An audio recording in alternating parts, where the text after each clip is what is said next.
So here I am in Whitby at Robin Hood Bay, which is just south of Newcastle. And I have come here today to the Madonna House. A community of believers live here together. But what are they doing here and where are they from? Follow me as I find out.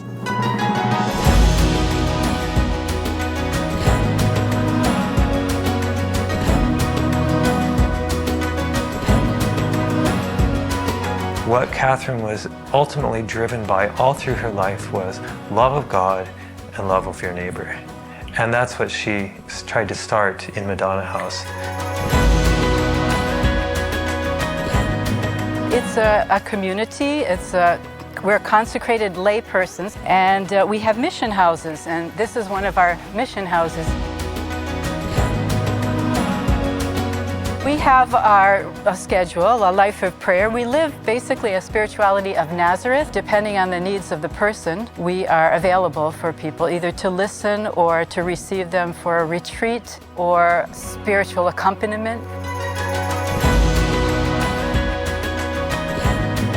I have to say, since being here, it is a very healing environment. You know, I love the gentleness and the peace and the love that makes sense, because I can see that you're trying to live the community in peace and love.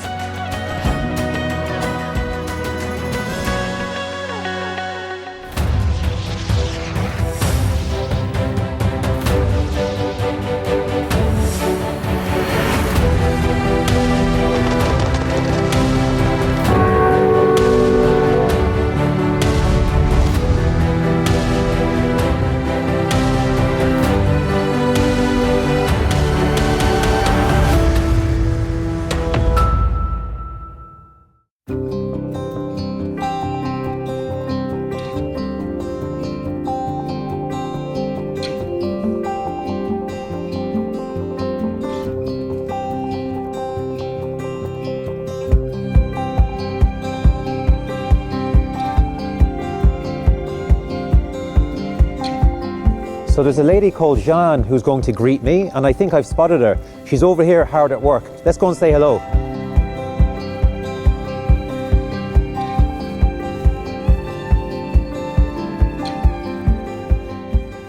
Hello, Jeanne. Oh, hello. How are Neil. you? Good, how are you? Lovely to meet you. Nice to meet you. Sorry to disturb your hard work. Oh, that's okay. I'm just picking leeks. Wow, Yeah, beautiful. yeah, Are you growing your own vegetables, Yes, is it? this is our garden. We're an apostolate that lives by God's providence. Wow. And so we also raise vegetables, so we help God along that way. Beautiful. Yeah. Look at this for a beautiful leek. My goodness. John, I'm expecting some beautiful leek soup soon. Good, you're That'd be welcome. too much to ask. No, it's not. You're most welcome. Fantastic.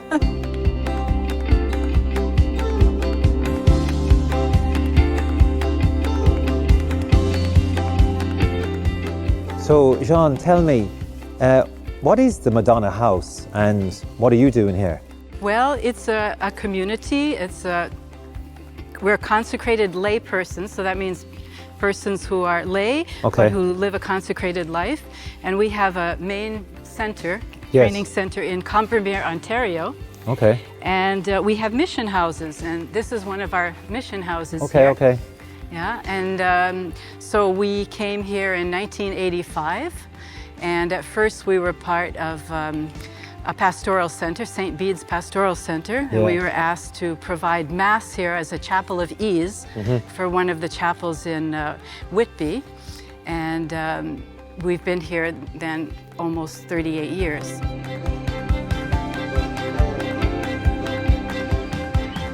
And so what do you do then, John, when you're here? So there's a community of people living here. Yes. But what do you do every day other than making all these beautiful leeks and growing these leeks? What do you do every day? Well, we have a schedule, a life of prayer. We live basically a spirituality of Nazareth.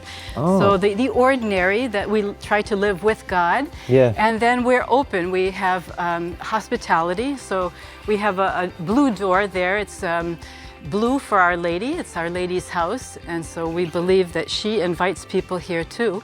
Okay. And then depending on the needs of the person, we are available for people either to listen or to receive them for a retreat or spiritual accompaniment. Okay, beautiful. So it's different needs. And yeah, and would you visit people in the communities as well? Yes, we do. Sometimes we're asked to give talks, or we visit, like during the 12 days of Christmas, we've visited shut-ins, people who have a hard time getting out, Okay. and had a couple with them, or Yeah. just see how they are.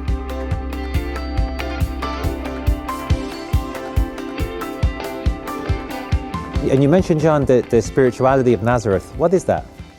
It's a spirituality for lay people. So it's living an ordinary life, cooking, working in the garden, writing letters, answering the telephone, but doing that in such a way that you are transmitting God in a way that you're being His hands and His heart for people. And also it's a way of holiness, so that you don't need great spiritual exploits to become a saint. Just doing little things well out of love can bring you holiness. Right. Great simplicity. Yes. It's like Mother Teresa says, to do the small things with love. That's Very much based on the Holy Family, I think, yes, isn't it? it is. Fantastic. Yes.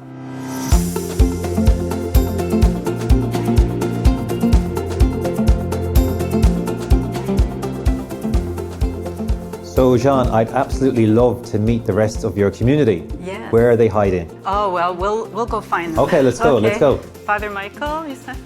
Hello, Okay. this is Father Michael. Hi, Father. Neil. Lovely to meet you. Very good to meet you, Neil. Thanks so much for having me. Welcome. Yeah, I'm really looking forward to exploring your community. Thank you very much.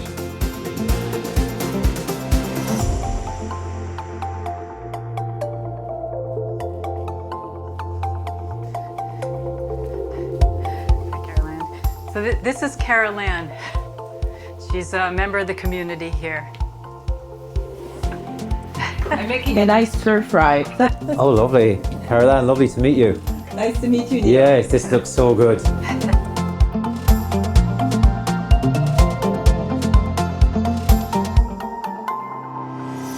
Yes. Ah. Oh, wow. So this is Mathieu Neil. Oh, Matthew, pleased to meet you. You're putting on a lovely fire there. Oh, thank you. They must call you the fire starter around here, I'm guessing, is it? Oh, sometimes, but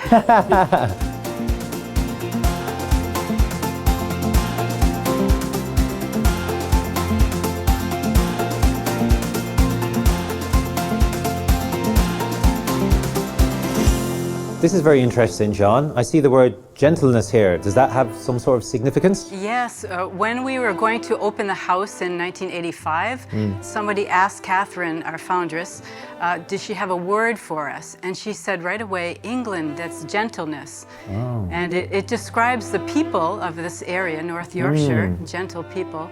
But it also is a call for us to be gentle with those who come and who need to receive that gentleness.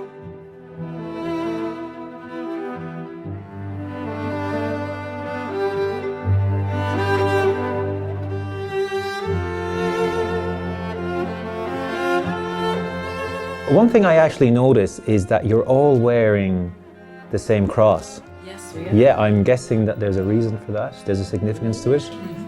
It says Pax Caritas, and the Pax is for peace, Beautiful. Caritas for charity, which is another word for love. Right. So that's, and the cross, we've been wearing it since the early mid-50s. And so what does it symbolize? Is it to do with your charism in the community, how you live the spirituality, or? Yeah.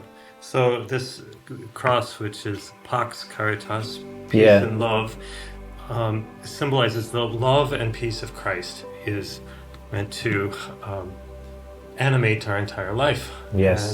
And Christ is the one who gives us the strength to love one another. Beautiful. Christ is the one who gives us the strength to receive the Father's love, to live in His love, to live the two commandments, Yeah. loving God and love one another. And the fruit of that is peace and love.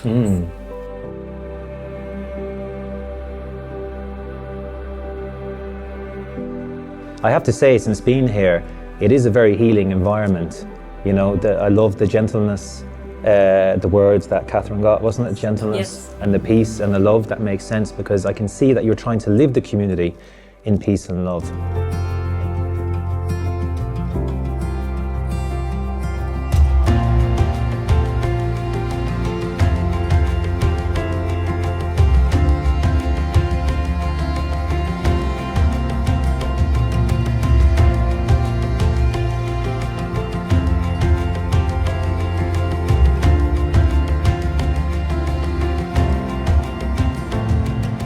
Father, just tell me, like Catherine Doherty, she founded the Madonna House and she founded this community.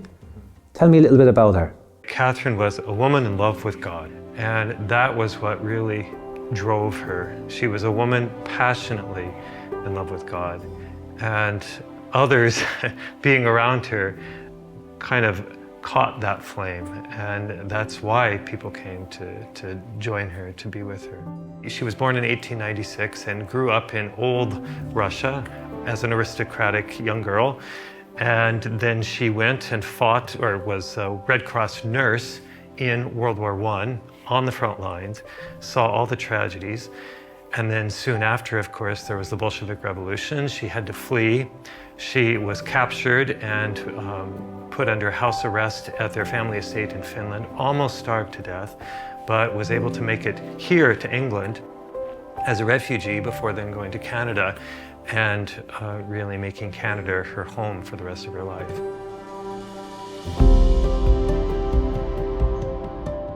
Her whole life was really formed in God's presence in the midst of her struggles and her sufferings. And so when she was in Finland, under house arrest, starving to death, she had this hunger that came forth from her heart that said, I want to give my life for God. God, my life is yours, and if you save me from this, I want to give my life to you. Well, he did save her. So when Catherine came to Canada, first of all, she and her husband were just trying to make ends meet as immigrants who really had to struggle to, she went out and got, low-class jobs. Catherine, when she first came to Canada, would just get a job as a waitress or working in a department store, whatever she could do to help raise their family. They had a little child in Canada. Then Catherine knew the struggle of infidelity in her marriage life. Her husband had asked his mistress to come over shortly after they came over from Russia. And he also struggled with what we would call today PTSD from his fighting in World War I. And so it was not a good marriage. It was very difficult, and it failed. And in the end, the church gave a declaration of nullity to their marriage. Through every bit of Catherine's sufferings, she was always turning to the Lord. And eventually, she was kind of financially getting back on her feet, and she remembered that time in Finland, actually, where she was starving to death, and it was like the Lord was saying to her, did I save you for this? And she would open scripture and she would fall on Jesus' words to the rich young man. Arise, go, sell all you possess and give the money to the poor and come follow me. Catherine was motivated by a hunger to love God with her all. And it's like she was driven to give everything for the Lord. So she didn't know that she was going to start a community, but in following the Lord, she saw that there was people in need. There were people in need, and so what do? Well, you help because Christ is in the poor. And so she came to help with the means that she had in Toronto in the 1930s. But then that work, what was called Friendship House, it failed. It closed, and she was invited to New York City by her friend Dorothy Day to again start working for the Lord there. And so she got very much involved in interracial justice. And that also didn't succeed as a movement. So she and her now new husband, Eddie Doherty, came to Canada in a sense at the end of their rope. They thought perhaps they would have an early retirement, but the fire of God was burning too strongly within her. Within their first year, she was mentally a wreck, but she loved God. And she lived everything in relationship to God. And so within their first year, they already had a newspaper called Restoration, which we still publish today. And already within the first year, she saw that there was a lot of poverty in the rural area in Ontario. And so she started a secondhand clothing store. She started a lending library, a roving library actually, because there was a lot of illiteracy. She had the National Film Board of Canada bring films in to educate the people in the area.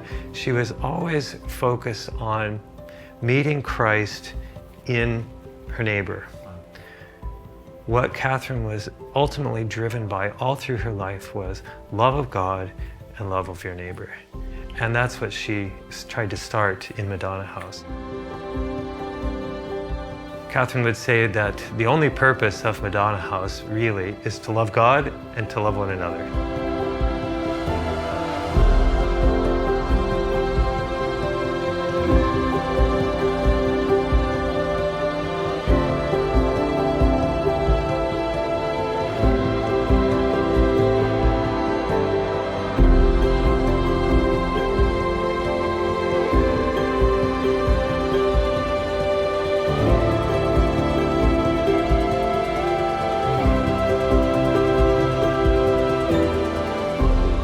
We have two places where people come for a retreat to be apart and that are outside of our house, and they're called Poustinias. Poustinia is a Russian word that means desert. Okay. So people can come and have an experience of desert, solitude, silence. So the first one is way back there. It's St. Martha's. So Okay. I'll start with that one. And so when people come to make a retreat, they in a sense go out to the desert, in the desert. In this type of retreat, yes.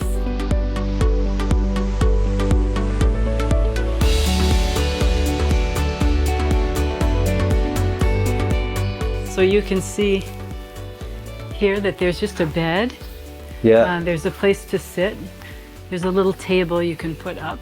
This is unreal. This is brilliant. It's good. So how does it go up?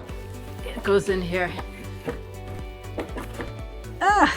There we go. There you go. Hold on. There's a Bible Wow. here. And some icons. Ah, beautiful for prayer. Yep, a little vigil light you can light. Beautiful. You know what, John? I think I found my new residence.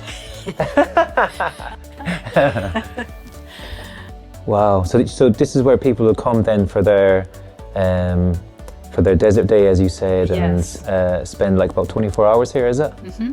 Okay. Well, we have some people come here, but there's also the caravan, and there's another Yeah. room inside that we actually didn't show you, St. Ilrid's, Okay. which can be used as a But you've got everything you want here, you know? Yes, that's We've got the right. Word of God, we've got Jesus and Mary there, and I've got somewhere to lay my head. Yes. I'm moving in, John. What more can How long will you take me for? Well, let's try 24 hours first. You're not confident I'll last any if longer. you survive. Yeah, okay, all right. more. We'll start with 24 and see how we go. That's it. You know what I mean? That's it. Well, if you're used to solitude and silence, it probably won't be a problem. But Yeah. No, look, absolutely beautiful. I'm actually really looking forward to making a retreat here. Yeah. If you'll have me, of course. of course. You know what I mean? Yes. Yeah, absolutely. Yeah. And it's wonderful to wake up in the morning and see the sheep. Sometimes they're right up to the Nice. fence, so Wow, so they'll be right here. they'll be right here, some of them. So they can give me a wake-up call in the morning. You hear them. So this is another Poustinia, St. Columba, because the Knights of St. Columba gave this to us. Okay. And so it's a smaller, it's a simple.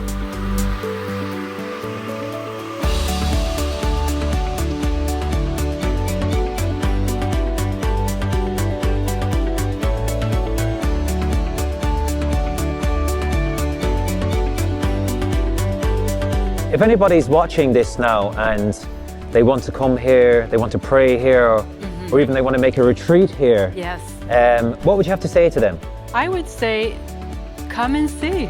Beautiful. So that way, have a conversation with us, see what you're looking for, and then come and see if something that we have here is what will fill you, what will nourish you spiritually. And then we also are available to listen to people. So people who are in discernment, people who are searching for something, Yeah. people who have a burden sometimes and need to Yeah. talk. So that's the other part of it. We listen to God so that we can listen to others. Beautiful.